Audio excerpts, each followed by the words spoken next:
Salut tout le monde et bienvenue sur ce nouveau tutoriel. Aujourd'hui, nous allons voir une liste déroulante dépendante ou bien une liste déroulante en cascade. C'est quoi une liste déroulante dépendante? C'est une liste déroulante qui est contrôlée par une autre liste déroulante.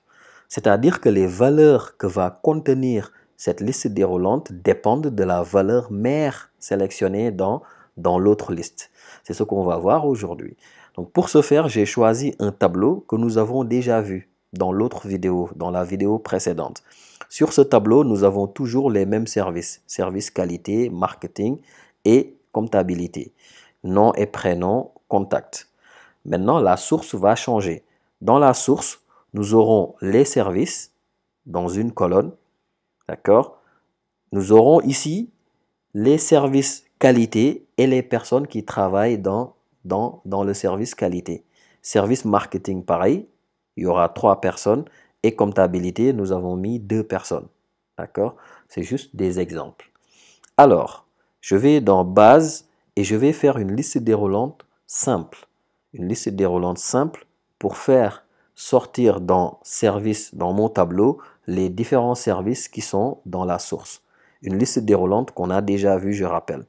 Donc, je vais dans l'onglet données, validation des données, liste, et là, j'appuie sur la source et je vais sélectionner les services. J'appuie sur OK une fois, 2 fois. Voilà, donc j'étire ma sélection. Comme ça, là, je pourrais choisir, par exemple, service marketing. Voilà. Donc là, je vais faire une liste déroulante dépendante dans la colonne B, nom et prénom.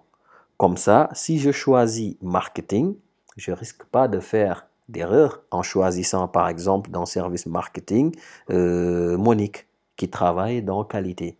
Donc si par exemple je choisis ici marketing, dans la deuxième liste déroulante, j'aurai que 3 noms. Maintenant, pour ce faire, il y a une procédure à suivre.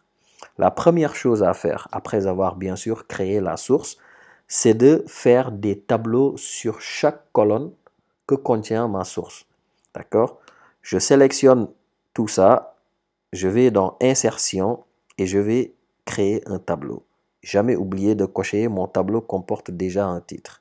J'appuie sur OK. Donc ça, c'est ma première source, source service. Je me suis basé sur ça pour créer ma première liste déroulante qui est simple. Très bien. Très important, la première source où il y a mes 3 données, c'est-à-dire les 3 services, de les avoir ici aussi. D'accord? Je ne suis pas obligé d'avoir les mêmes noms, mais quand même, c'est très important de les renommer avec les mêmes noms qui sont dans service. Je vais vous expliquer, vous allez mieux comprendre. Je vais sélectionner toute cette partie-là. Je vais créer un tableau également. Je crée un tableau. Je fais pareil pour les autres. Insertion, tableau. Insertion, pareil, tableau. Voilà, c'est là où je vais les renommer. Je vais les renommer, mais je vais uniquement définir un nom pour le contenu. D'accord? Je n'ai pas besoin de sélectionner le titre, je prends que le contenu. Donc, dans service qualité, il y a une seule personne, donc je sélectionne cette personne. Je vais dans formule, définir un nom, d'accord? Et je vais nommer cette plage qualité. Je vais nommer cette plage qualité, puisque dans service qualité, il n'y a que Monique qui y travaille. Donc, j'écris qualité et j'appuie sur OK. Je vais sélectionner la deuxième plage que je vais nommer, définir un nom toujours dans formule, marketing. Marketing. Puisque dans le service marketing, il y a ces 3 personnes qui y travaillent. J'appuie sur OK. Je fais pareil pour cette plage comptabilité, définir un nom et je vais mettre service comptabilité. Très bien. une fois que mes plages sont nommées, je reviens dans mon tableau. Je vais faire ma liste déroulante dépendante. Je rappelle que cette liste va dépendre de ce qui va être sélectionné dans cette partie-là. On est d'accord? Je vais dans Données, comme d'habitude, Validation des données, Autoriser liste. Et là, dans Source, attention, je ne vais pas sélectionner ma source, mais je vais écrire une formule qui s'appelle indirect.